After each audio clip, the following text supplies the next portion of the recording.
quand une association juive laïque fête ses 60 années d'existence, dans ces moments qui sont aussi des moments de réflexion, on peut s'empêcher de penser d'où on vient.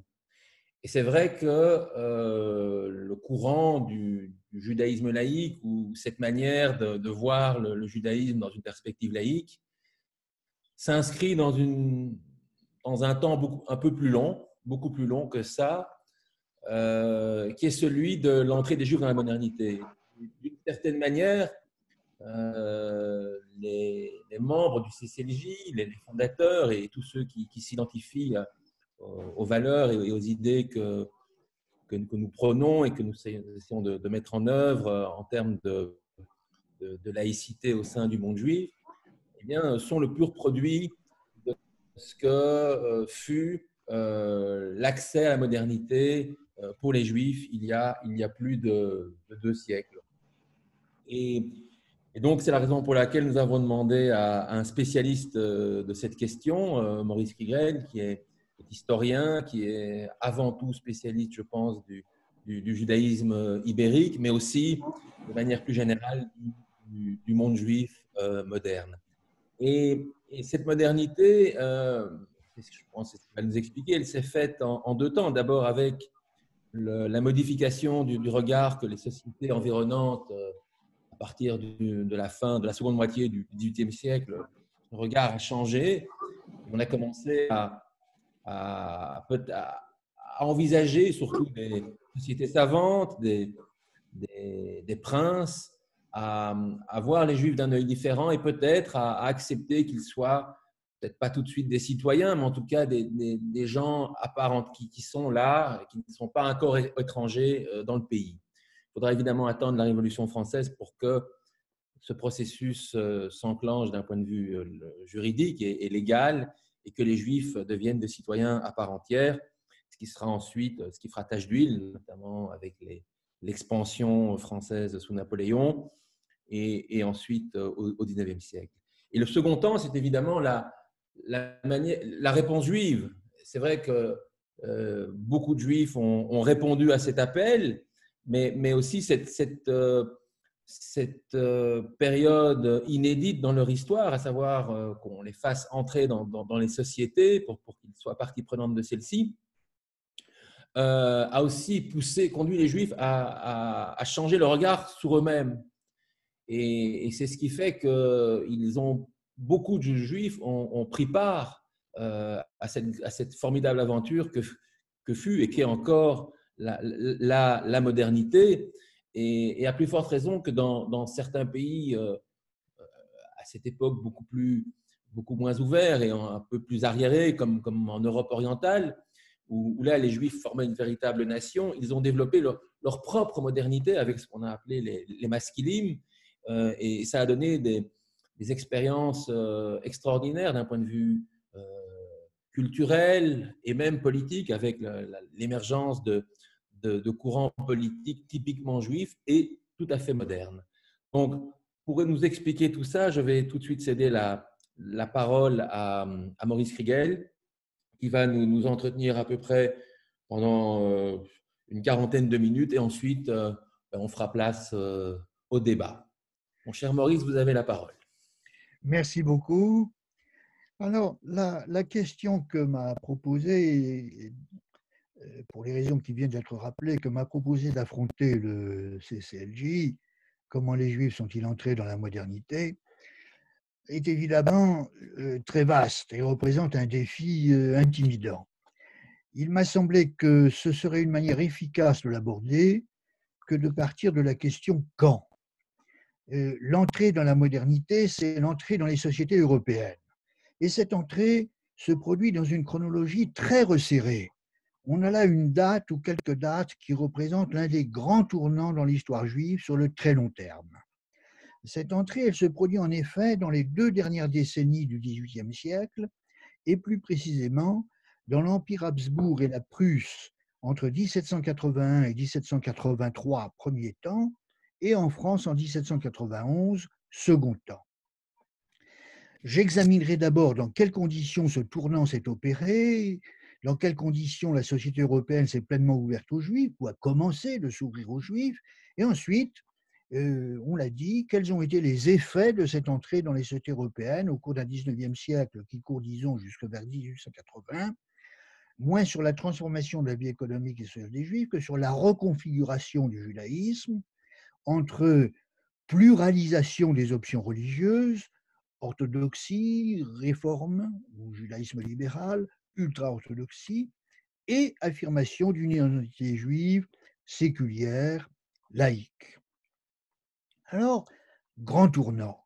La condition des Juifs en Europe centrale était encore, à la veille de ce tournant, largement médiévale. Alors, je ne rentre pas dans certaines discussions, on a pu isoler une période de l'histoire juive qui serait celle de la première modernité, à distance de l'époque proprement médiévale, mais enfin, je me contente d'invoquer le témoignage d'un écrivain danois, pas nécessairement très connu, Jens Baggesen, qui traverse l'Allemagne en 1789 avant de rejoindre la France, et qui en juillet 89, très exactement le 23, donc 9 jours après la prise de la Bastille, visite la rue des Juifs, le ghetto à Francfort. Et il écrit: on imaginera des tas de milliers d'individus en guenilles, des milliers de femmes à moitié nues, quelques milliers d'enfants nus, entassés, compressés dans une seule ruelle.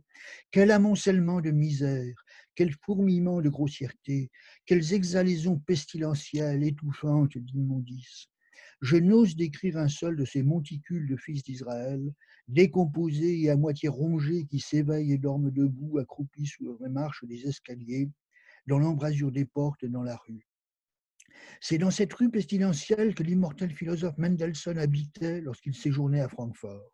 Dans cette ville, aucun juif n'est autorisé à habiter ailleurs. Mademoiselle Moses de Berlin dut quitter la ville le jour même de son arrivée. Même les remparts et les promenades publiques sont interdits aux juifs. Alors, cette description devrait être complétée par bien d'autres. Notre information sur le ghetto de Francfort est très abondante.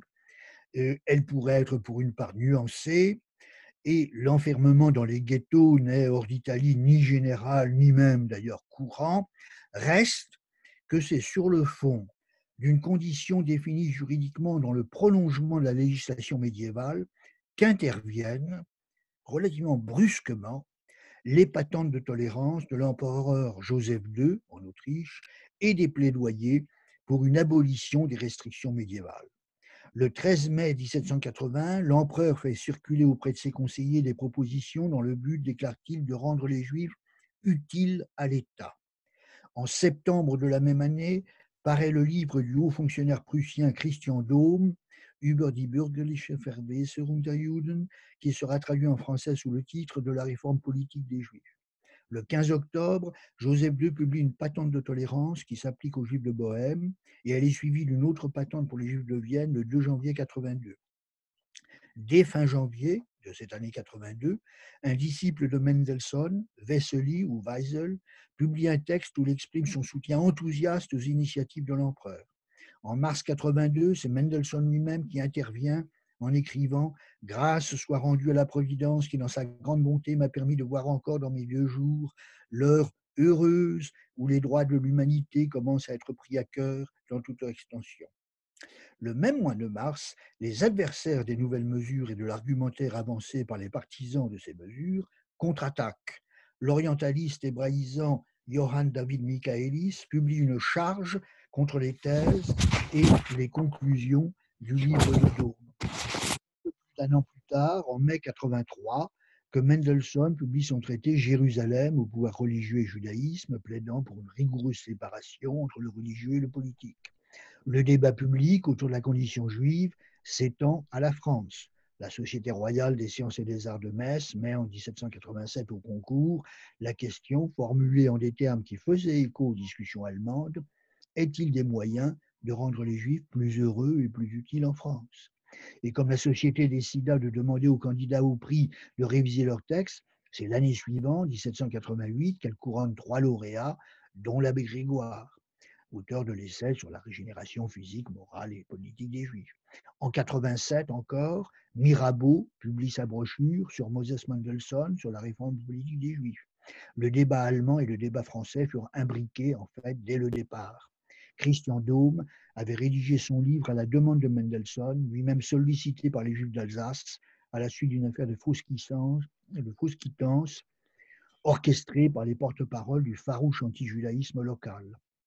Et dès 1779, une société philanthropique de Strasbourg avait organisé un concours autour de la tolérance des Juifs qui avait donné l'occasion à l'abbé Grégoire de rédiger une première version de son futur essai. Grégoire publie en octobre 89 sa motion en faveur des Juifs et par le vote de l'Assemblée constituante du 27 septembre 91, les Juifs deviennent des citoyens jouissant de l'égalité des droits. Ainsi s'opéra l'entrée dans la citoyenneté, ce qu'on appela plus tard l'émancipation des Juifs. Plus tard, puisque le terme n'est pas employé à l'époque, il apparaît et devient courant à la suite des débats au Parlement anglais à la veille du vote de la loi en 1829 qui cassa de nombreuses mesures restrictives à l'encontre des catholiques irlandais et les rendait éligibles au Parlement britannique, leur permettait d'accéder à toutes les fonctions. On parlait alors de l'émancipation des catholiques irlandais. La nécessité d'abroger les dernières mesures discriminatrices à l'égard des Juifs fut alors évoquée. Ces débats furent suivis avec attention en Allemagne, et le terme se répandit dans ces circonstances pour désigner l'accès des Juifs à la pleine citoyenneté. Le terme était fait pour frapper les esprits.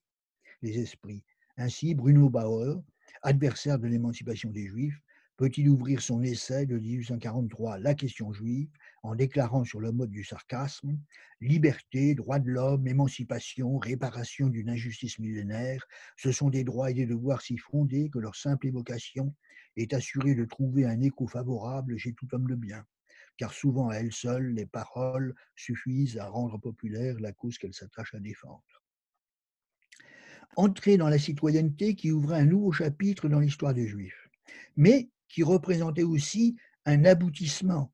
On a pu considérer qu'elle intervenait au bout d'un processus d'accueil des Juifs dans les sociétés d'Europe centrale et occidentale, engagé depuis la mi-XVIIe siècle et pour certains historiens depuis les années 1570-1580.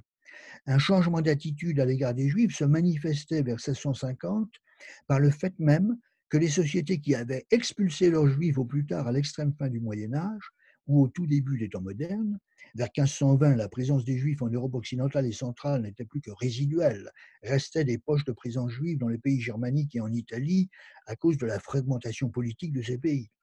Donc ces sociétés qui avaient expulsé leurs Juifs prenaient l'initiative de les rappeler. Des princes du Saint-Empire romain germanique prenaient l'initiative, à la suite des désastres de la guerre de 30 ans, de faire venir des Juifs de Pologne et de les établir sur les territoires qui leur étaient soumis.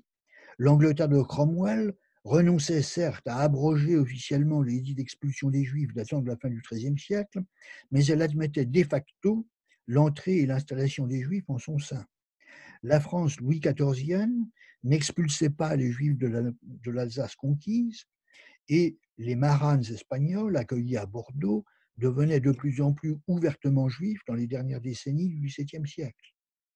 Il n'était pas jusqu'à l'Espagne du temps d'Olivares où des projets d'accueil des Juifs, s'ils n'aboutirent pas, furent en tout cas un moment débattus. L'historien Salo Baron voit dans la mi-XVIIe siècle l'époque du resettlement, de la réinstallation des Juifs en Europe centrale et occidentale. Une réinstallation qui signifie que la détestation des Juifs n'est plus telle qu'elle interdit leur simple présence et qui constitue une première phase dans une grande transformation des attitudes à l'égard des Juifs, suivie d'autres étapes, intégration sociale d'abord, puis entérinement juridique du processus ensuite, avec l'accès à la citoyenneté dans les dernières décennies du XVIIIe siècle. Une intégration sociale progressive, oui et non. Deux exemples. On assiste à partir de 1750, mais avec une accélération autour des années 1770, à la cristallisation à Berlin du mouvement dit des Lumières juives, en hébreu de la Haskalah. Des Lumières juives dont on peut soutenir qu'ils prolongent les mouvements des Lumières antérieurs dans l'histoire juive, avec le même programme consistant à marier ancrage dans l'univers spirituel juif et culture générale, attitude d'accueil à l'égard du monde intellectuel extérieur, comme dans la Bagdad du Xe siècle, l'Andalousie du XIe, certains courants parmi les Juifs proches des cours dans l'Espagne chrétienne, ou les Juifs ouverts sur la culture de la Renaissance dans l'Italie des XIVe, XVIe siècles, comme encore dans la Venise du XVIIe, ou parmi les Juifs ex-maranes venus d'Espagne et établis dans plusieurs des grandes cités d'Europe occidentale au XVIIe siècle, Amsterdam, mais aussi Hambourg, Venise à nouveau, et pour lesquels cet appariement des deux univers culturels n'était pas un programme, un défi, mais une réalité immédiate, puisque par leur passage forcé dans les sociétés chrétiennes, ils avaient assimilé beaucoup de leurs valeurs, de leur façon de sentir et de penser, et qu'en même temps, en intégrant des communautés juives, ils se sont réinventés en tant que porteurs d'une culture juive qu'ils avaient, pour une part, largement ou seulement en apparence, selon les cas, oubliée. On pourrait ainsi voir dans le mouvement des Lumières juives autour de Mendelssohn et dans son sillage un mouvement parmi les juifs ashkénazes de rattrapage et d'ouverture sur l'extérieur, sur le patron des courants de même sensibilité antérieurs, jusqu'à un certain point sans véritable novation.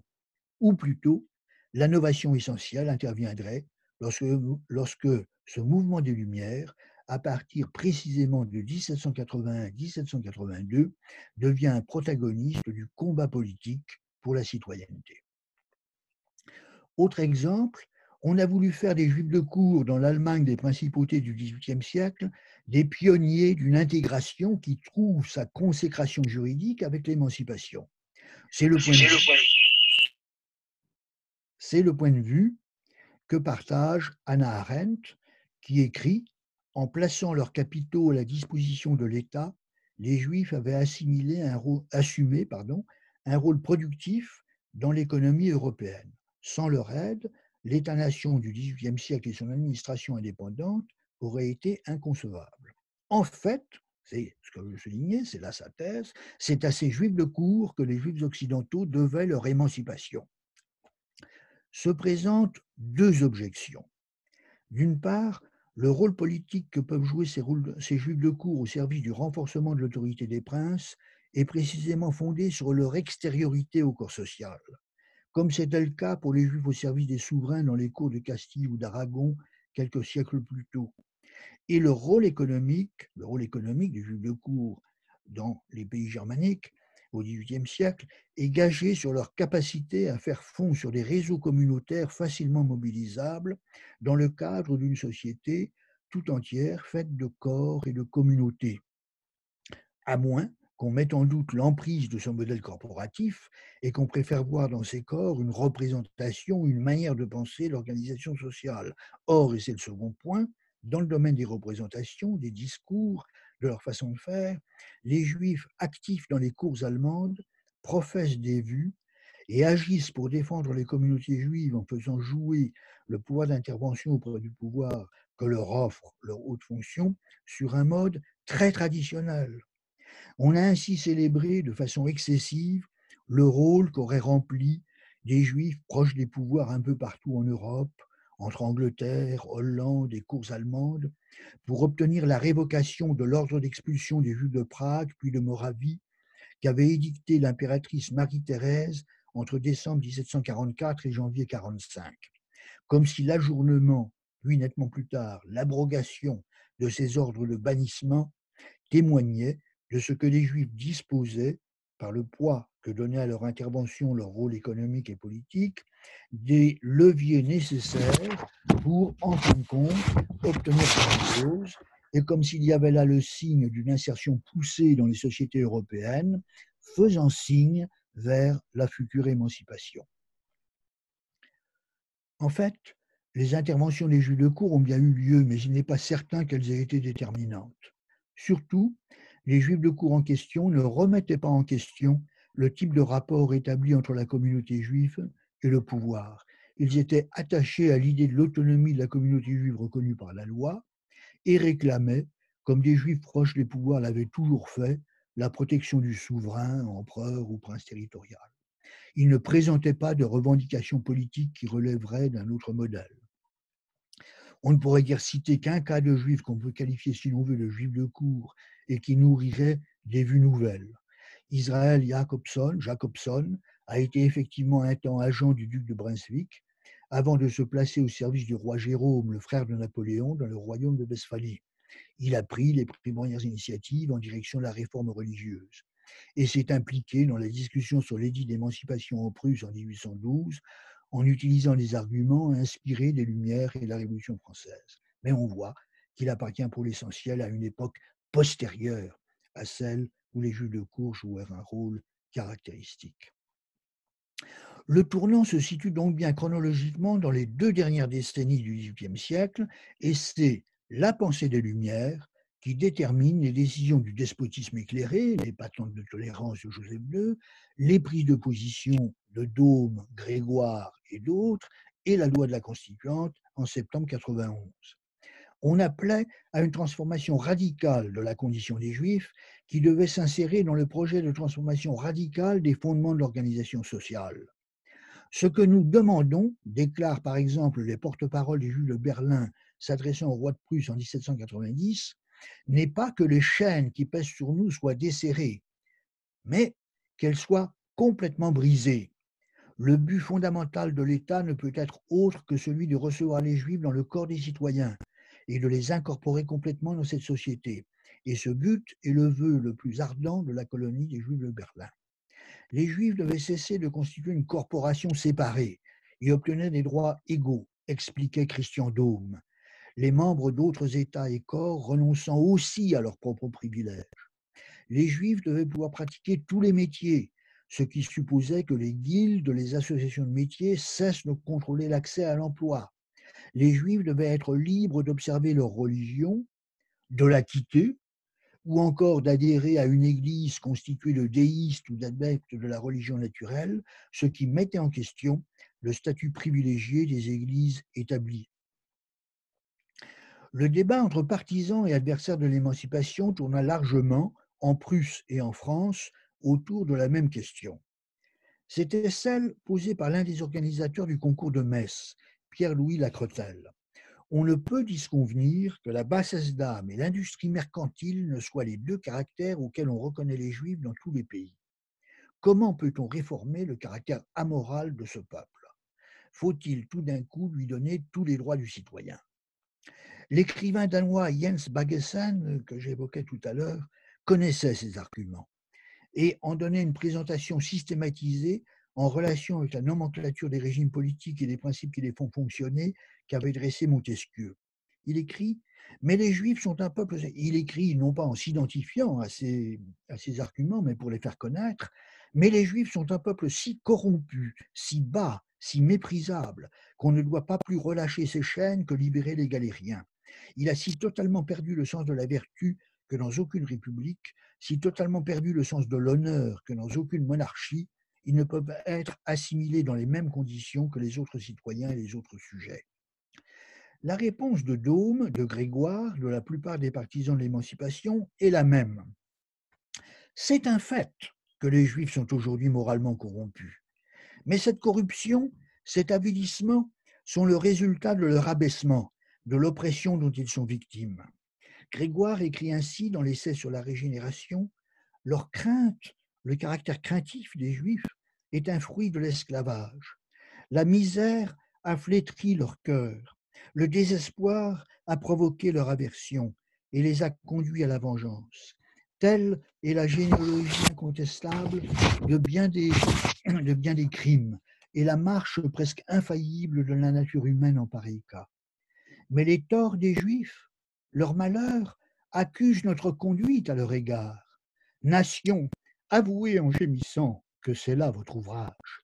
Les Juifs ont produit les effets, vous avez posé les causes. Quels sont les plus coupables? » Et plus loin, à la fin de son ouvrage, il écrit à nouveau « Ô nation, si vous envisagez de nouveau les crimes passés des Juifs et leur corruption actuelle, que ce soit pour déplorer votre ouvrage, auteur de leurs vices, soyez-le de leurs vertus. Acquittez votre dette et celle de vos aïeux. » C'est la position que défendra l'abbé Grégoire également à propos des Noirs et de l'esclavage, dans son ouvrage de 1808 de la littérature des nègres. Il écrit « Si l'on considère que l'esclavage suppose tous les crimes de la tyrannie, et qu'il enfante communément tous les vices, que les vertus peuvent difficilement éclore parmi les hommes à qui l'on n'en tient aucun compte, aigris par le malheur, entraînés à la corruption par l'effet de tous les forfaits, on aura lieu d'être surpris que plusieurs se soient signalés par des qualités estimables. Ainsi, Irlandais, Juifs, nègres, vous voyez de nouveau ces trois catégories que j'ai évoquées tout à l'heure à propos de l'émancipation des catholiques irlandais, maintenant Grégoire avec les Juifs et les Noirs. Ainsi, Irlandais, Juifs et nègres, vos vertus, vos talents vous appartiennent. Vos vices sont l'ouvrage de nations qui se disent chrétiennes. Et plus on dit du mal de ceux-là, de vos vices, plus on inculpe celles-ci, ces nations qui sont responsables. On a beaucoup souligné, et peut-être relevé de façon trop insistante, que les partisans de l'émancipation partageaient avec ses adversaires une même vision très négative des Juifs de leur temps. On vient d'entendre Grégoire parler de leur corruption actuelle. Et ne se séparaient de ses adversaires des adversaires de l'émancipation que sur l'avenir. Optimistes, ils pensaient les Juifs amendables, réformables, améliorables. C'est la Verbesserung dont parle Dôme. Régénérable, c'est la régénération évoquée dans le titre de l'ouvrage de Grégoire. En fait, en lisant l'essai de Dôme, on retire l'impression que Dôme évoque longuement les allégations sur les défauts moraux des Juifs parce qu'il sait que l'objection fondée sur ces prétendus défauts moraux sera soulevée, mais qu'il ne reprend nullement à son compte, quoi qu'il ait pu lui arriver ici ou là de dire plus tard, le discours sur la dégradation morale des Juifs. Il a certes proposé que des mesures soient prises pour encourager un transfert le plus large possible des Juifs vers des activités économiques différentes de leurs occupations traditionnelles. Il a encouragé, si vous voulez, ce qu'on appellera plus tard une productivisation, en usant d'arguments moraux sur l'effet débilitant des activités commerciales qui invitent à la recherche sans frein du profit, au maquignonnage, au manque de scrupules. Sur ce sujet, l'opinion juive se partagea.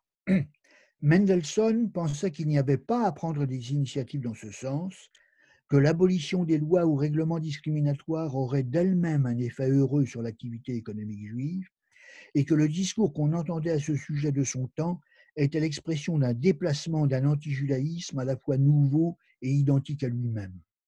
Au XVIIe siècle, écrit-il dans sa préface à la réimpression d'un petit traité de Ménassé ben Israël en défense des Juifs, celui-ci, Ménassé, devait réfuter les accusations de meurtre rituel ou de profanation d'hostie. Désormais, continue Mendelssohn, au temps des Lumières, le fanatisme religieux décline et un discours hostile aux Juifs marqué par le fanatisme religieux ne fera pas recette. Du coup, on soulève contre les Juifs d'autres chefs d'accusation. Ils sont superstitieux et ignares, manquent de sens moral, de goût et de manière, ne pratiquent aucun métier manuel, ne s'adonnent ni aux sciences ni aux arts, montrent une propension incorrigible à la fourberie et à l'usure. On continue, écrit Mendelssohn, à nous éloigner des arts et des sciences et des autres activités utiles des hommes. On ferme devant nous toutes les voies qui conduiraient à une amélioration utile de notre condition. On nous lie les mains et on nous reproche de ne pas nous en servir. Par contre, les disciples de Mendelssohn placèrent au centre de leur combat, à l'intérieur des communautés juives, l'objectif de productivisation. De même firent-ils bon accueil, j'en ai dit un mot, aux patentes de Joseph II ouvrant les écoles chrétiennes aux Juifs, et voulurent-ils transformer l'éducation juive traditionnelle en donnant une place aux études profanes pour favoriser la pleine insertion sociale des jeunes générations juives capables d'avoir une activité professionnelle et pour rendre ces jeunes générations aptes à l'exercice de la citoyenneté. Les porte-paroles des Lumières juives sur ce chapitre de la productivisation ont-ils été imprégnés des valeurs du monde extérieur au point de se faire les simples plagiaires des discours venus du dehors, ou ont-ils su identifier une question centrale face au surplus d'étudiants talmudiques dans la société traditionnelle, incapables de subvenir à leurs besoins et nécessairement à charge? À chacun d'en juger. Mendelssohn croit par contre nécessaire d'intervenir au plus vite pour supprimer le droit des communautés juives ou de leurs dirigeants d'excommunier leurs membres alors que Christian Daume, lui, admet le maintien de l'autonomie communautaire.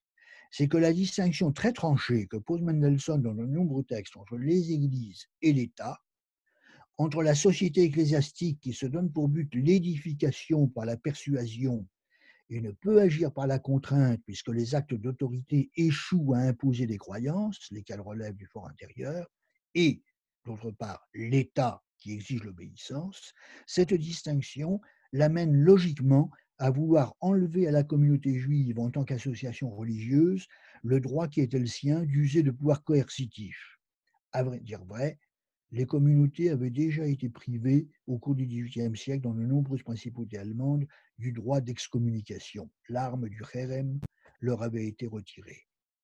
Daume conseille au contraire au gouvernement de permettre à chacune de ces petites sociétés particulières d'avoir l'esprit de corps qui lui est propre, de conserver même les préjugés quand ils ne sont pas nuisibles, mais que le gouvernement devrait s'efforcer d'inspirer à chacun de ses membres un attachement plus grand pour l'État. Daume exprime-t-il là une vision libérale moderne, avec un État qui joue un rôle d'arbitre, responsable du respect de règles communes, mais ne doit pas outrepasser ce rôle arbitral? Ou prône-t-il une amélioration du sort des Juifs par abolition de règles discriminatoires choquantes, mais en ayant toujours pour horizon un État des corporations, un État d'Ancien Régime? Les deux thèses sont plaidables. J'ai déjà dit que la première, celle qui fait de lui un libéral qui croit dans l'État des citoyens, mais en même temps reconnaît les droits des groupes à cultiver leurs affinités propres, me paraît plus juste. La lutte pour l'émancipation, l'égalité des droits se poursuivra au cours du XIXe siècle, et on peut distinguer un modèle français où l'égalité devant la loi, la décision politique, a précédé l'insertion sociale des Juifs, et un modèle allemand où l'insertion des Juifs dans la société environnante a précédé l'émancipation, la citoyenneté, puisque c'est seulement dans les années 1860, entre 1867 et 1869, qu'en Europe centrale, les Juifs accèdent à la citoyenneté avec la formation d'Autriche-Hongrie, 1867, et l'unité allemande. L'historien Simon Dubnow a ainsi parlé d'une seconde émancipation, d'une seconde séquence émancipatrice après celle des années 1780-1790. Une troisième séquence en Europe orientale dans la Russie tsariste a paru se dessiner lors du règne réformateur du tsar Alexandre II, puis a été brutalement stoppée au début des années 1880. L'entrée dans les sociétés européennes s'est évidemment traduite par une progression spectaculaire de la présence des Juifs dans les différentes branches d'activité économique et une présence peut-être encore plus spectaculaire dans la sphère de la production intellectuelle. Mais je ne m'attarderai pas sur ces aspects, j'en viens au second thème que j'avais promis d'aborder. Je voudrais montrer comment, second temps, l'entrée dans le moderne a amené l'univers religieux à se redéfinir et à se pluraliser, et a fait en même temps émerger une identité juive au-delà du religieux. Le courant de la réforme, ou de ce qui s'est souvent qualifié de judaïsme libéral, s'est explicitement formé au début du XIXe siècle en réaction à l'émancipation, à titre d'adaptation nécessaire face à ce qu'exigeait ou paraissait exiger la citoyenneté. L'attente messianique traditionnelle, l'attente du retour à Sion, semblait faire difficulté. Déjà, l'orientaliste Michaélis avait, à la suite de la publication de Daume, soulevé l'objection contre l'émancipation que l'espérance des Juifs en un retour dans leur antique patrie, au temps messianique, les inclinait nécessairement à manifester en chaque pays une indifférence à la chose publique, contradictoire avec les réquisites de l'intégration dans la communauté civile. À quoi l'un des lauréats du concours de Metz, Zalkind Hurwitz, qui signait ses publications Zalkind Hurwitz, juif polonais, avait eu cette réponse: qu'on leur accorde le droit de citoyen, alors on verra qu'ils sont français comme les autres sujets du royaume.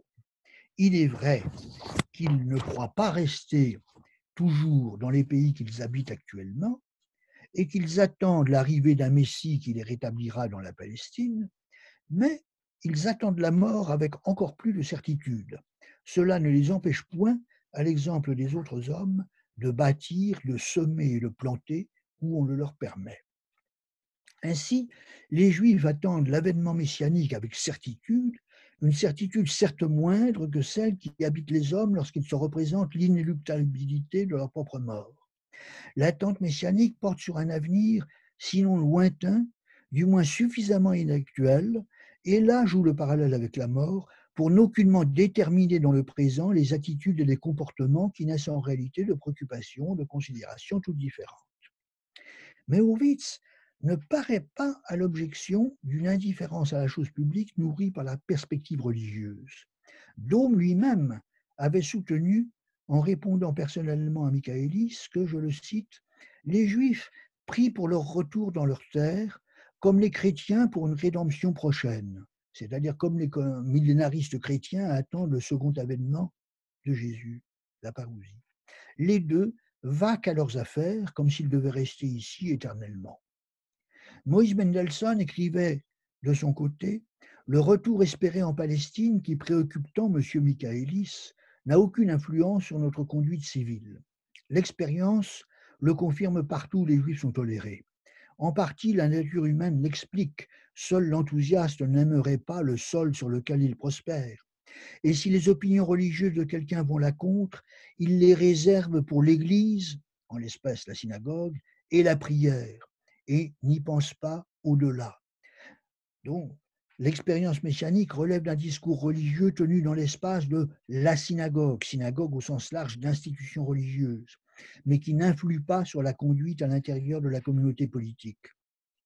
Et Mendelssohn rejetait, comme devait le faire Hurwitz peu après lui, l'attente messianique dans l'inactuel, en tirant parti d'un texte talmudique qui décrit les serments que la divinité a prévu de faire prêter au peuple d'Israël et aux nations.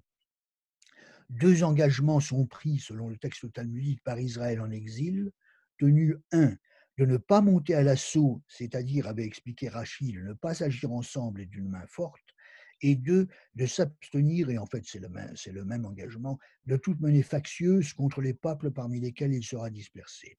Et en échange, ces peuples font serment, c'est le troisième serment, de ne pas imposer à Israël asservi un joug trop rigoureux.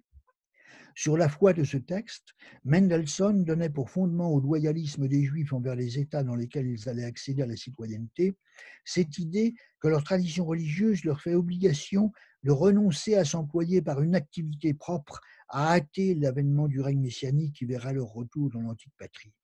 Il faisait dépendre la venue du temps messianique d'une imprévisible intervention divine, dont la date ne saurait être déterminée. En attendant cet événement sur lequel il n'existe aucune prise, l'insertion citoyenne n'est pas gênée par des intérêts ou des soins qui pourraient lui faire concurrence. Un discours sur la passivité juive, censé être encouragé par les plus fondamentales des traditions religieuses, passivité que certains courants dans le judaïsme médiéval et moderne, et Mendelssohn lui-même d'ailleurs en d'autres parts de son œuvre déplorait, était ainsi repris à des fins apologétiques.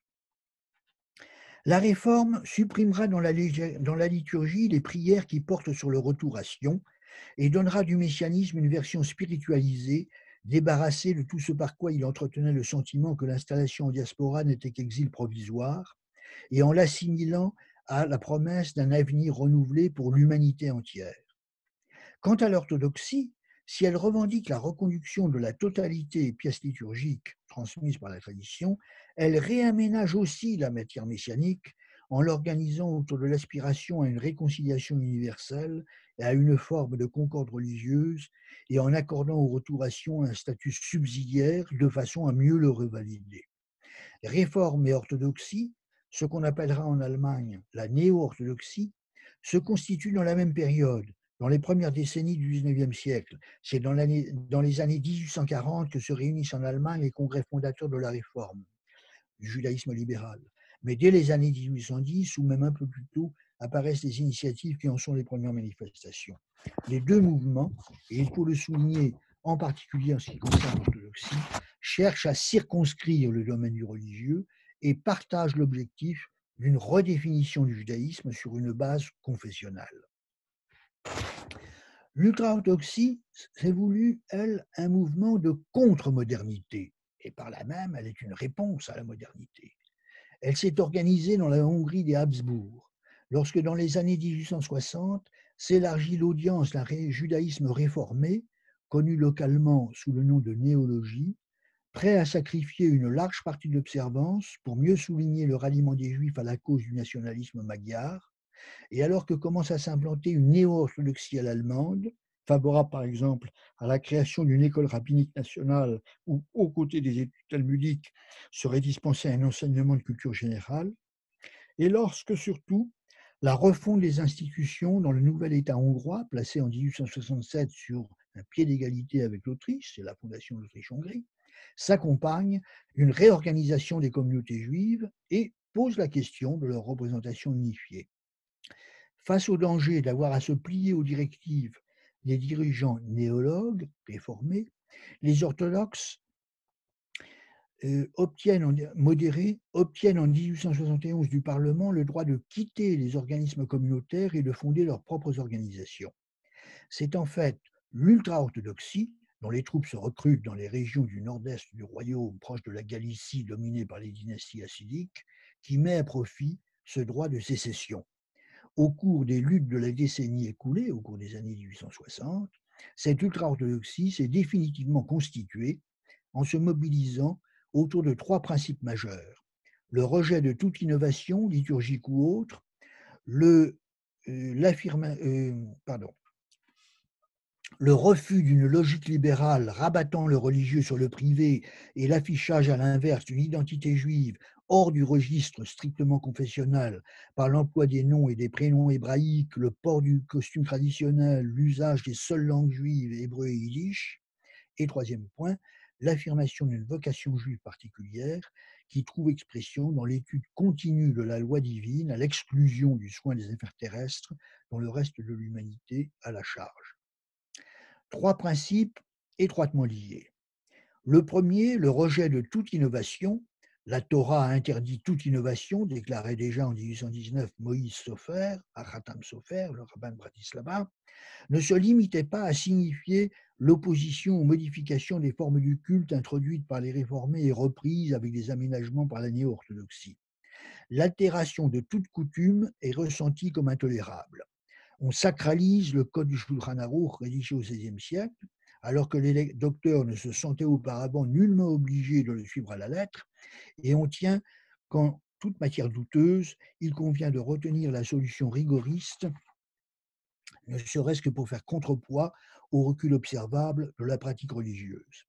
Il s'agit donc en réalité de revendiquer la pérennisation d'un État désormais figé de la civilisation juive traditionnelle d'Europe centrale et orientale, en refusant d'établir une quelconque hiérarchie dans l'autorité relative des pratiques héritées et, dans le cas nombreux où celle-ci admettait manifestement des variations, d'élire de choisir sous forme réactive la version la plus opposée à l'esprit des temps nouveaux. S'invente ainsi un fondamentalisme qui ne se réfère pas à un texte, mais à une société. Alors, je vais peut-être sauter sur les deux autres principes parce qu'il me semble que vous voulez aller vers la fin, enfin c'est un peu comme vous le souhaitez. Et je dirais donc que ce sur quoi je voulais insister, c'est cette idée que l'idéologie propre de l'ultra-orthodoxie s'est ainsi constituée à la mi-19e siècle en Hongrie. Or, devant l'effondrement du monde juif traditionnel dans l'Empire russe au cours des deux décennies 1890-1910, qui se traduit par la pénétration des idéologies laïques, les différents socialismes, les variétés de sionisme, les combinaisons du socialisme et du sionisme, le milieu rabbinique riposte en mobilisant les thèmes de l'ultra-orthodoxie. C'est tout le monde traditionnel, à des exceptions près, et certes à des degrés divers comme à travers des stratégies diverses. Songeons seulement à l'ultra-orthodoxie de filiation hongroise qui assimile très étroitement, si étroitement, identité juive et pratiques religieuses qu'elle rejette les non-observants hors du cercle de l'appartenance juive et les tient pour des gentils, alors que les milieux orthodoxes russes au début du XXe siècle souscrivent à l'idée d'une indéfectibilité de l'appartenance. C'est donc en tout cas tout le monde traditionnel qui bascule en Europe orientale vers 1900 dans l'ultra-orthodoxie et qui mobilise largement face au défi du sionisme, dénoncé comme entreprise fondée sur la violation des trois serments, un type de messianisme où la délivrance est due à l'intervention d'un Messie qui en constitue le seul acteur à l'intérieur d'une séquence courte occupée par le surnaturel. Alors j'en viens en conclusion à ce qui doit intéresser plus que le reste les auditeurs au CCLJ, l'émergence d'un judaïsme laïque. Mais justement, je me contenterai de très courtes remarques, très brèves, en 3 points. Une thèse sur l'émergence d'une identité juive par-delà la tradition religieuse a été avancée naguère par Gershom Scholem.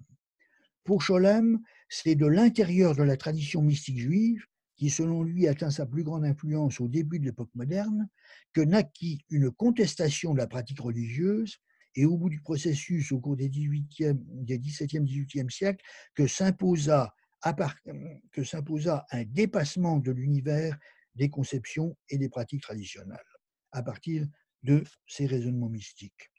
Nul besoin de dire que Scholem a défendu ses propositions autour des circonstances d'une laïcisation du judaïsme de façon extraordinairement suggestive et que, dans le cas de plusieurs parcours biographiques qu'il a analysés, il a montré comment s'était opéré le grand renversement qui mène d'un renforcement de la pratique et de la croyance traditionnelle à l'idée de leur caducité et à leur abandon, et comment en même temps cet abandon ne s'était pas traduit par une sortie hors de l'identité juive, mais par une revendication d'identité autrement distribuée.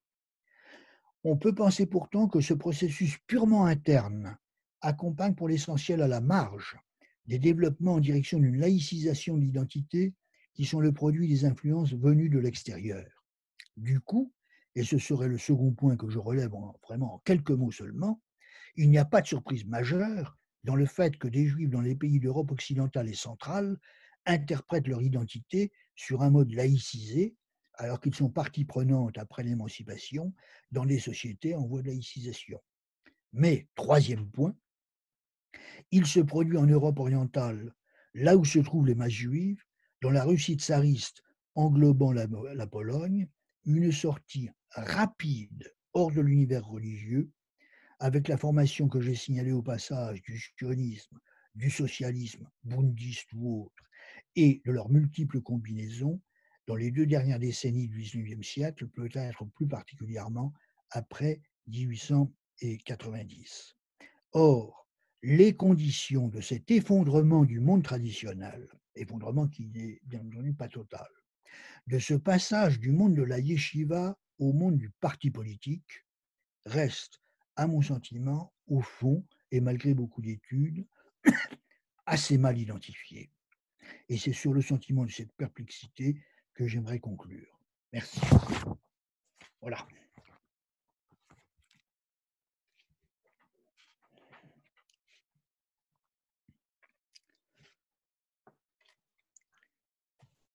Cher Maurice, je vous remercie pour cet exposé extrêmement intéressant sur l'émergence de cette modernité, sur le moment, comme vous l'avez dit, sur les conditions dans lesquelles ce passage, et donc même cette révolution copernicienne pour les Juifs, s'est effectuée. Alors, pour prolonger la discussion, je me permettrai de lancer la première question, puisque c'est une discussion qu'on a souvent, notamment avec notre ami Elie Barnavi, que vous connaissez bien aussi, qui, lorsqu'il se penche sur cette modernité juive, il considère qu'elle a un début, mais qu'elle a aussi une fin. Et que, après 1945, pour lui, à l'exception de l'État d'Israël, les Juifs n'ont plus exprimé une modernité à part entière. Ce qu'ils ont continué de faire, ils l'ont fait comme leurs concitoyens non juifs. Or, c'est vrai que si on se penche sur cette période extrêmement d'une grande effervescence entre 1850 et 1940 ou 45, on voit les Juifs forger même les sociétés dans lesquelles ils vivent. Comme vous l'avez dit, par exemple, dans les États allemands, ils sont quasiment les principaux vecteurs de modernité. on les identifie parfois à tort ou à raison à la modernité pour mieux s'attaquer à eux. Mais aussi, comme vous l'avez mentionné, il y a des expériences de modernité typiquement juive et authentiquement moderne, comme en politique, le sionisme, le bundisme et ses autres déclinaisons. Donc, est-ce que vous partagez ce sentiment que euh, euh, depuis l'effondrement de ce judaïsme, enfin de ce qui fout le poumon du judaïsme, à savoir en Europe orientale et en Europe centrale, que cette modernité telle qu'on l'a vue s'exprimer a disparu? Je dirais, si vous voulez, qu'il y a eu deux moments d'une explosion de vitalité juive absolument enfin, inédite et d'une force dont les sociétés environnantes d'ailleurs ont pris note. La première, c'est au lendemain de l'émancipation, justement, c'est-à-dire des Juifs qui avaient tout de même été dans un statut qui était un statut diminué, même s'il y avait eu beaucoup d'améliorations au cours du XVIIe, du XVIIIe siècle, qui laissaient prévoir le changement. Mais justement, j'ai voulu insister sur le fait qu'il y a eu quand même un moment quasiment brutal, un moment précis où se produit un immense changement qui produit cette explosion de créativité intellectuelle qui fait que les Juifs ont été de grands inventeurs dans tous les domaines de la création intellectuelle, d'ailleurs aussi artistique, etc. C'est un premier moment. Et le deuxième, c'est à peu près 100 ans plus tard, il me semble, effectivement, dans le monde juif d'Europe orientale, il se produit quelque chose de tout à fait extraordinaire, avec un monde juif d'une force, d'une vitalité intérieure s'exprimant dans les idéologies les plus diverses, euh, et qui est là aussi effectivement un vecteur. C'est d'ailleurs pourquoi a été dénoncé le judéo-bolchevisme, etc. Il n'y a pas besoin de... C'est-à-dire que le fait que les Juifs ont été partie prenante de façon si puissante à la modernité a effectivement aussi été un élément qui a suscité la, la résistance des sociétés et les discours sur les Juifs. Alors, ça peut être en France, par exemple, responsable de la Révolution française ou de tout ce qui est moderne et de tout ce qui est condamnable dans le moderne. Et puis, alors ailleurs, ensuite, le judéo-bolchevisme, etc.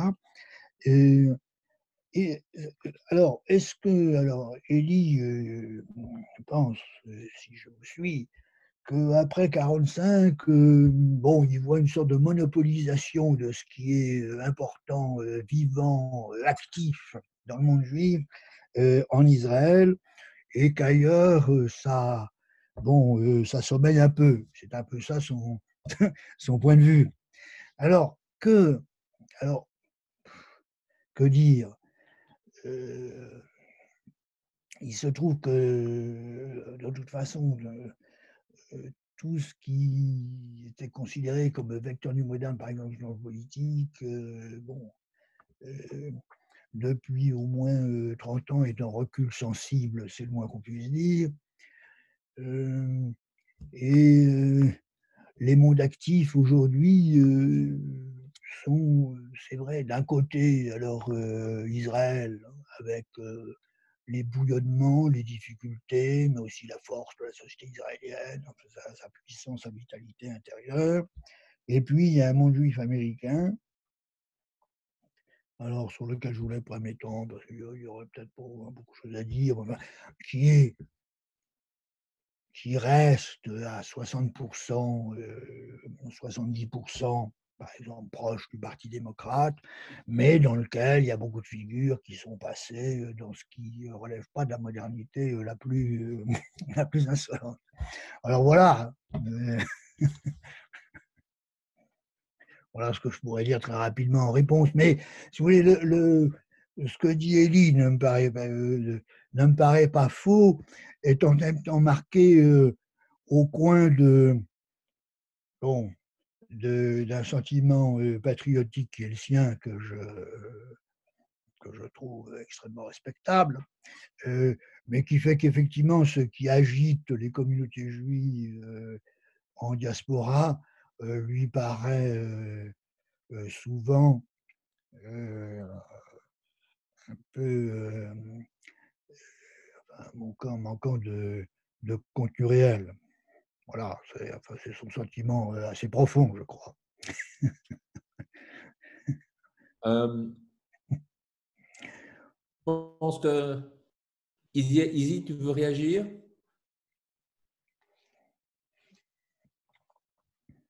Non. Très bien dans le même esprit et en étant probablement synthétique et probablement avec beaucoup d'erreurs, dire qu'après 45, il y a d'un côté dans le monde diasporique une majorité de juifs laïcs sous une forme ou une autre, et en dehors de la diaspora, la création de l'État d'Israël. Alors, je ne reviendrai pas, parce que je ne l'ai pas relu il y a longtemps, Israël ou la fin du peuple juif, qui a été écrit par Friedman, d'une part, et d'autre part, dans le monde diasporique, encore énormément de juifs non croyants qui sont attachés à cette identité comme partie de leur identité, mais si on essaie de faire la prospective, on peut avoir peur que cet élément d'identité qu'ils portent diminue dans les générations successives. Oui.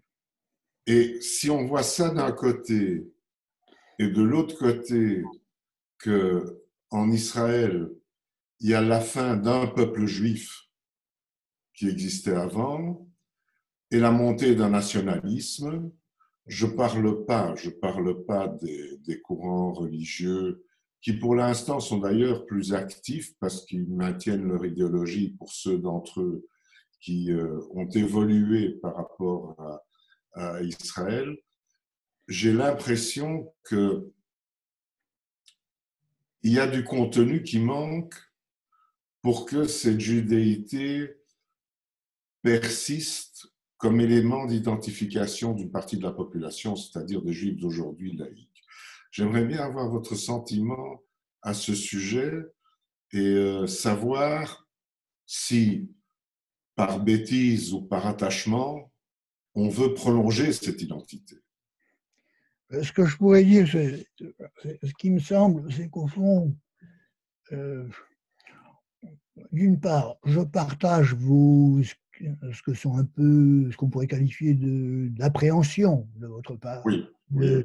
d'une identité juive qui s'effiloche et qui pourrait plus ou moins disparaître dans des conditions différentes en diaspora et en Israël, mais enfin parallèlement. Alors, bon, ce qui personnellement me console, si j'ose dire, ou face à ces appréhensions que je partage, enfin chacun observe les phénomènes qui mènent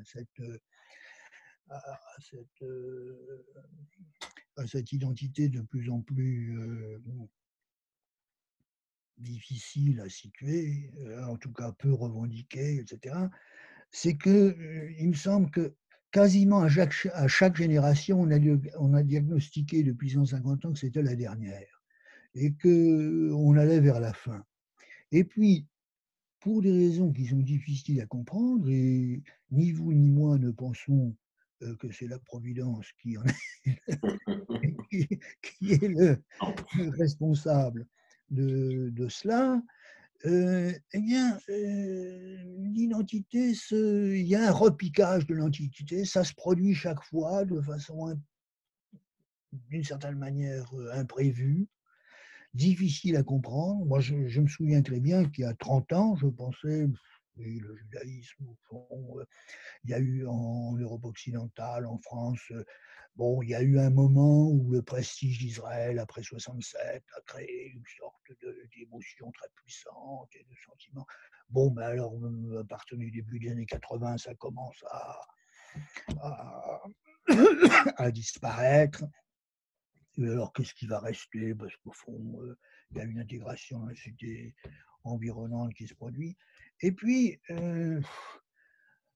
d'une certaine manière, c'est ce qui se passe et c'est pas ce qui se passe. Et de la même manière, pour le judaïsme américain, mais bon, mais en quoi un juif américain moyen est-il différent de son voisin? Quel sentiment identitaire peut l'occuper? De quoi est-il fier particulièrement? On peut se le demander. Et il se trouve que, en gros, une génération après l'autre, il y a quelque chose qui pourtant perdure ou se réinvente.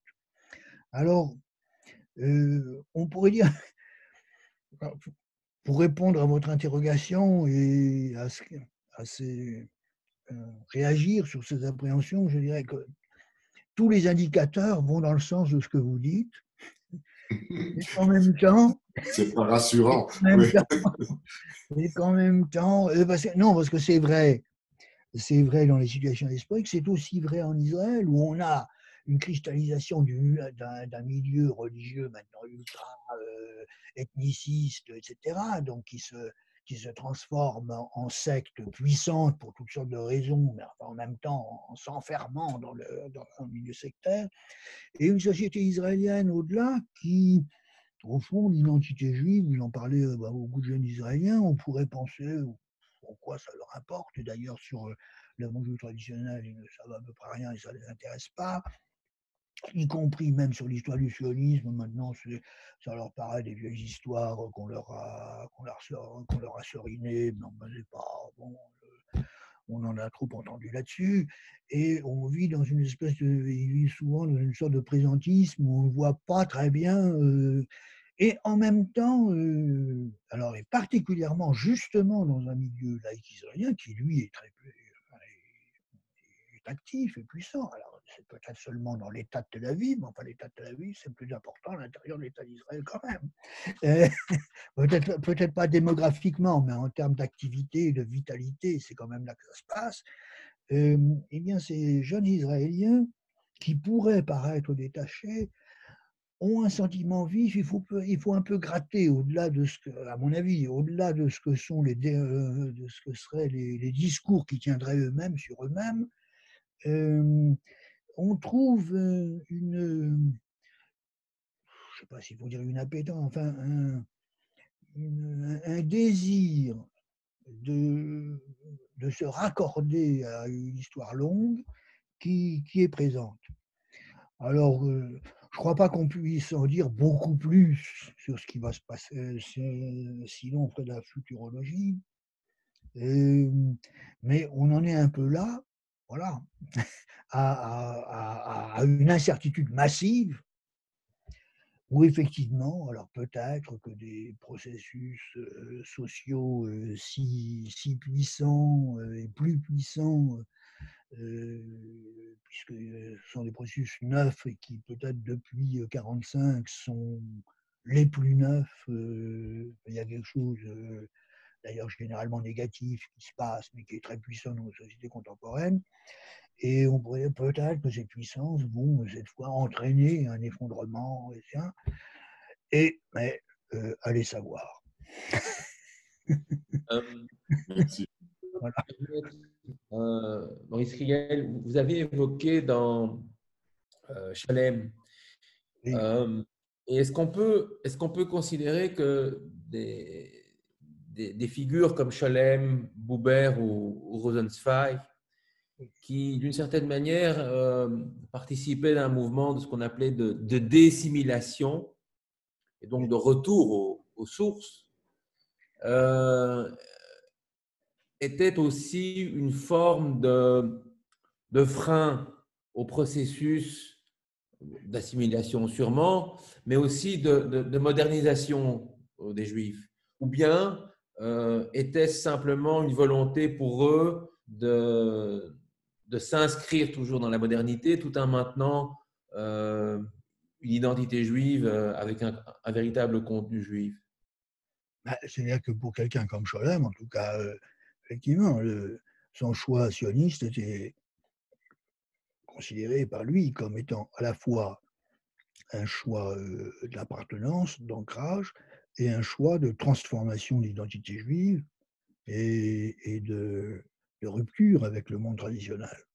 Et c'est à quoi il a voulu donner une sorte de profondeur historique en voulant montrer, et je pense que c'est, comme je l'ai dit, formidablement suggestif ce qu'il écrit en décrivant, en donnant des portraits de personnages qui ont connu ses parcours, mais c'est tout de même pas central dans l'histoire de la laïcisation du monde juif. Enfin, il a voulu donner une profondeur historique à ce sentiment en montrant que des juifs qui étaient très profondément ancrés dans le monde traditionnel et qui étaient même porteurs de ce qui pourrait paraître le plus traditionnel et le plus opposé au moderne avec les textes mystiques, etc., avaient développé des logiques qui les menaient à dépasser le monde traditionnel d'une part, à considérer qu'il était caduc, qu'il était terminé, qu'il fallait cesser que la pratique traditionnelle devait cesser,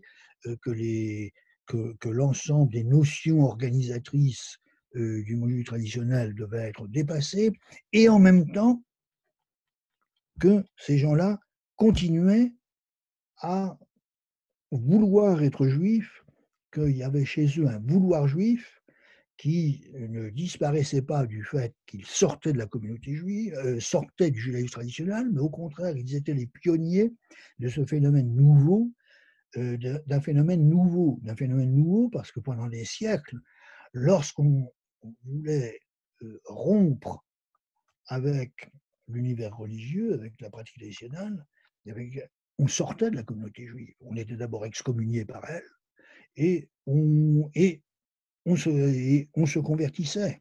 Il n'y avait pas d'identité intermédiaire ou indéfinie. Et par contre, eux, ces gens-là, au XVIIe, XVIIIe siècle, selon lui, ont voulu à la fois aller au-delà de la tradition et d'autre part, être conservé, non seulement conservé, mais inventer une identité juive et se considérer comme les meilleurs porteurs de l'identité juive. Et par là, ils étaient les pionniers de ce que, selon lui, le sionisme allait apporter. Mais il a vu en eux, dans les franquistes par exemple, les adeptes de Jacob Frank, lui-même sabbatéen, donc mystique, un milieu qui pouvait aller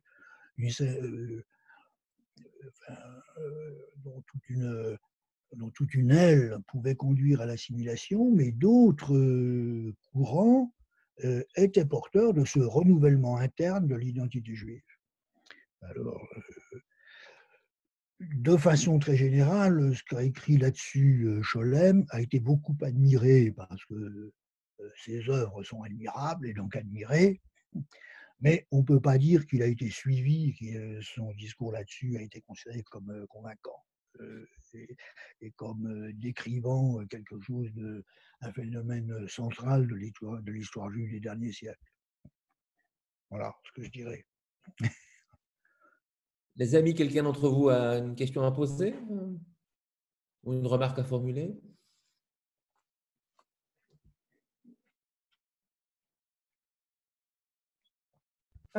Oui, moi j'aurais bien aimé avoir une idée de l'influence de Spinoza. Est-ce qu'il a été considéré comme rejeté et donc comme n'ayant pas vraiment une influence, ou bien au contraire, est-ce qu'on peut considérer que ça a été une des prémices de l'entrée dans la modernité, je pense, par rapport à la communauté juive elle-même, pas par rapport à l'ensemble de l'Europe, quoi. Alors, si vous voulez, c'est une question compliquée. Il est certain que au XIXe siècle, beaucoup de juifs qui appartiennent au mouvement de renouvellement intellectuel, etc., qui sont attachés à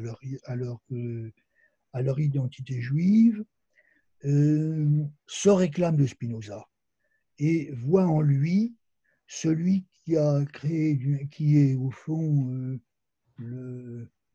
celui qui ouvre la modernité dans son ensemble,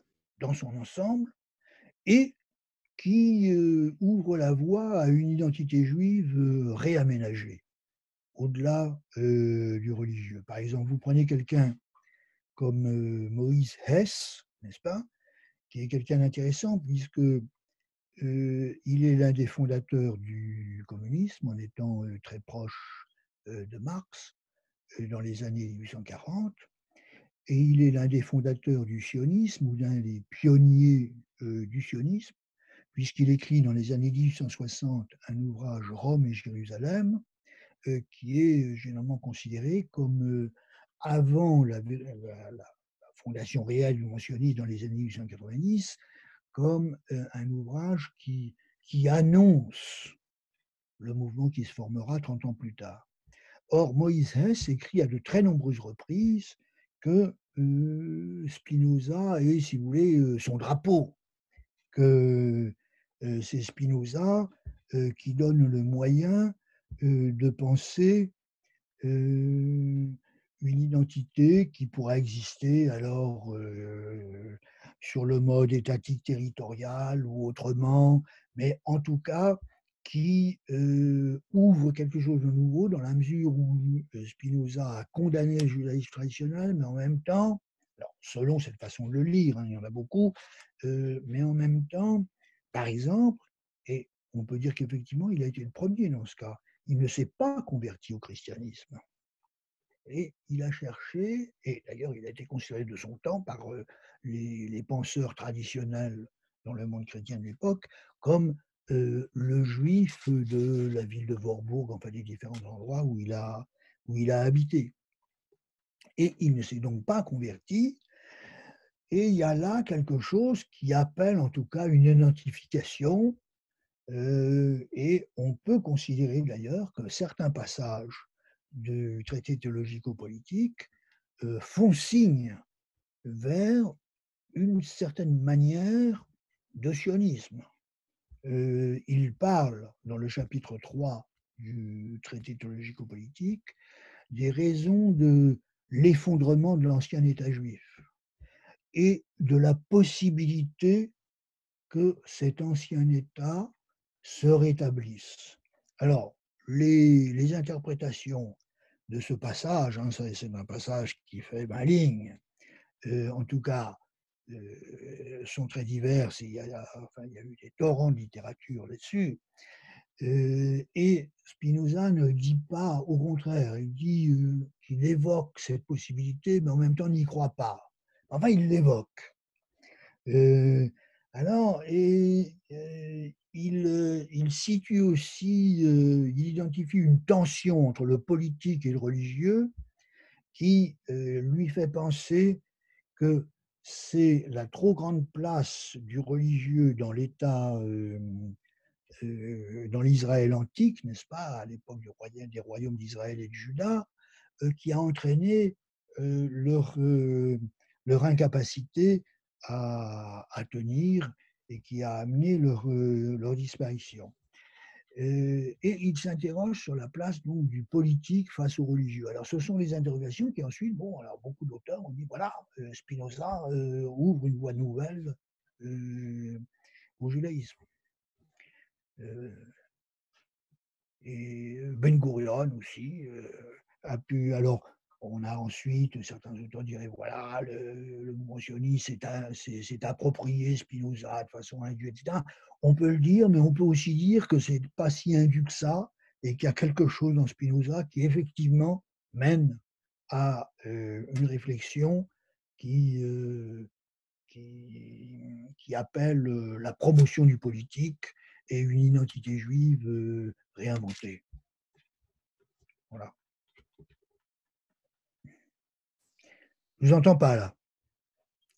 Oui, voilà. Je voulais dire aussi que j'avais lu un passage de Rousseau, Oui. dont j'ai pas la référence sous les yeux, mais qui a un passage qui m'a très fort étonnée en disant, qui m'a beaucoup étonnée, en disant que on ne pouvait pas juger les Juifs tant qu'ils n'étaient pas libres. Oui, oui, oui, effectivement, dans les C'est un considérations. passage assez court, mais qui m'avait beaucoup.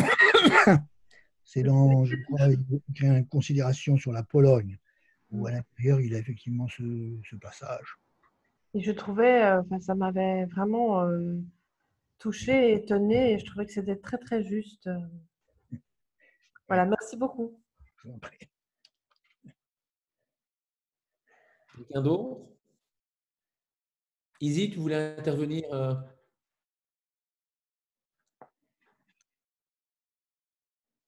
Attends, Donc, tu vas te... pardon. Je voulais vous remercier pour votre réponse à mon interrogation, mais vous la partagez aussi quelque part Oui, en vous étonnant. Je dirais que ce qui est frappant, c'est qu'à un certain moment, le sionisme a pu remplacer, un peu comme les autres idéologies progressistes, a pu remplacer la laïcité et le maintien en tout cas de la judéité. oui, oui. Et avec l'avènement du sionisme d'une part, avec les droits équivalents d'autre part, quel est le contenu que nous pourrions partager en tant que juifs laïcs? Oui. Point d'interrogation. Voilà. Oui. Voilà une question qu'on peut se poser tous les jours et à laquelle je ne suis pas sûr que nous ayons, ni vous ni moi, la réponse satisfaisante. Mhm. Ce que je disais tout à l'heure, c'est que beaucoup de choses se produisent sans réponse satisfaisante et sans modélisation, sans qu'il y ait au fond quelque chose de clair à la lumière duquel on penserait son intervention dans la vie publique, etc. Et pourtant, les choses se font. Vous voyez, par exemple, en Israël, la grande majorité des Israéliens aujourd'hui sont... enfin, c'est très facile de reconnaître un Israélien. Il y a des traits positifs, il y en a d'autres moins, mais qui Oui. les uns et les autres font qu'il y a un homme israélien qui est né. Et il n'est pas le résultat d'une réflexion, d'un discours théorique, c'est quelque chose qui s'est passé. Et de la même manière, je pense que les jeunes Israéliens aujourd'hui sont très israéliens, ils ne savent pas nécessairement en quoi et pourquoi, mais c'est comme ça. Alors, est-ce que l'identité, je pense que les chances d'une identité juive laïque sont, est-ce qu'elles sont très fortes? Je vous disais tout à l'heure, allez savoir. Mais est-ce qu'elles ont besoin d'une mise en forme théorisée? Pas nécessairement. Heureusement d'ailleurs, parce que nous ne l'avons pas, cette mise en forme théorisée. Ça, merci, effectivement. Ça redonne de l'espoir, puisqu'il ne faut pas nécessairement la théoriser. Merci en tout cas. Y a-t-il d'autres questions? Sinon, on peut... Ménia. Oui, d'abord, merci pour votre exposé très intéressant, professeur. Moi, je serais un peu moins pessimiste qu'Izzy concernant l'avenir du judaïsme du peuple juif. Moi, je considère qu'une des points forts, justement, de notre peuple est sa diversité. Je constate qu'il y a quand même, d'une part, un renforcement des courants religieux en Europe, par exemple, je crois aussi aux États-Unis. À Bruxelles, par exemple, les grandes synagogues se vident, mais par contre, il y a de plus en plus de Stiebel ou de petites synagogues qui se créent. Et on connaît pas mal de jeunes gens qui qui se tournent vers la religion. Et d'autre part, je crois qu'il y a quand même s'il y a beaucoup d'assimilation et de fameux livre je crois, Wasserman, il s'appelait The Jewish People are Shrinking. C'est vrai qu'il y a pas mal de gens qui quittent le judaïsme, mais je crois qu'il y a l'État d'Israël, évidemment, qui est là, qui attire beaucoup de gens. On pensait qu'avec l'émigration des Juifs russes, c'est terminé. Mais bon, après, il y a les Français, il y a l'Amérique du Sud, il y a encore des réseaux, l'Éthiopie. Donc, en fait, c'est quand même un facteur qui aussi permet une identification des Juifs très laïcs avec au moins une partie du judaïsme. Ils ont un État, ils savent qu'ils les protègent, etc. Ils peuvent y aller si besoin y est. Donc, moi, je serais plus, même si les religieux ne considèrent les laïcs faisant vraiment partie du peuple juif, je crois que c'est à nous, les laïcs, de trouver alors, et c'est ça que nous faisons, entre autres au CCLJ à Bruxelles, même si nous sommes très minoritaires, aussi bien en Belgique qu'en Europe, mais c'est qu'on essaie de donner justement du contenu à notre judaïsme. Et donc, voilà, quelques mots, je ne sais pas ce que vous en pensez, mais je crois qu'on sera encore là au siècle prochain aussi. Merci. Ben, j'espère que vous avez raison, voilà, c'est tout ce que je peux dire. Le courant actuellement va dans le sens du renforcement de tout ce qui est opposé au judaïsme laïque et progressiste. Mais allez savoir quand il y aura un renversement de tendance dans les sociétés européennes ou dans l'ensemble des sociétés, ça à l'horizon de 20 ans, 30 ans. Bon, alors, peut-être y a-t-il un moment pas très facile à passer, disons. Voilà. Et je pense de toute façon que sur le retour du religieux et du religieux extrême, il est un phénomène, c'est pas un épiphénomène, c'est un phénomène tout à fait essentiel aux sociétés contemporaines, mais il accompagne un phénomène très très large de laïcisation des sociétés contre lequel il constitue une réaction. Donc, il fait partie de ce phénomène et comment ça évoluera, je pense que la laïcisation sur le très long terme aura le dernier mot. Voilà ce que je dirais. Je vous remercie, mais je pense que sur ces propos qui nous plaisent, nous allons conclure. En tout cas, mon cher Maurice Riquel, je vous remercie pour vous être prêté au jeu de cette vidéoconférence. Je sais que ça aurait été évidemment beaucoup plus agréable et en tout cas beaucoup plus humain, je ne sais pas d'autres mots, mais de se voir en chair et en os à Bruxelles. Bon, les circonstances étant telles qu'on a pu se voir à travers l'écran. La question que vous posez, c'est comment les Juifs sont-ils entrés dans la modernité? On pourrait dire tout simplement par la porte, puisqu'il y a un épisode, je crois, connu et qui est celui de l'entrée de Moses Mendelssohn à Berlin.